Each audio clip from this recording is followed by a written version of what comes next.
Nuclear medicine किंवा gamma camera हे शब्द तुम्ही कधी ऐकलेत का? न्यूक्लिअर मेडिसिन मध्ये गॅमा कॅमेरा या तंत्रज्ञानाद्वारे प्रभावीरित्या ते रुग्णाची विविध अवयवांची कार्यक्षमता आणि काही जर का आजार असेल तर त्याचं फंक्शनल स्टेटस हे अतिशय सहजरित्या समजून येतं. उदाहरणार्थ न्यूक्लिअर मेडिसिन मध्ये DTPA रिनोग्राम ही एक किडनीची गाळप क्षमता बघण्यासाठीची एक सोपी पद्धती आहे.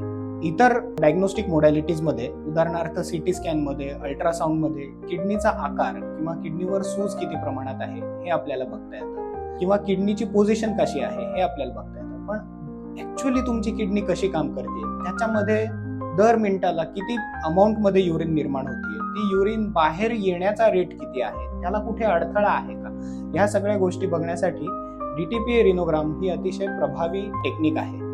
किडनीच्या आजारांमध्ये जर का DTPA ची तुम्हाला मदत लागणार असेल किंवा तुमच्या डॉक्टरांनी तुम्हाला याविषयी सल्ला दिलेला असेल तर मी डॉक्टर चैतन्य बोर्डे HCG मानवता हॉस्पिटल येथे न्यूक्लिअर मेडिसिन विभागामध्ये कार्यरत आहे. दिलेल्या नंबर्सवर तुम्ही जरूर संपर्क करू शकता. धन्यवाद.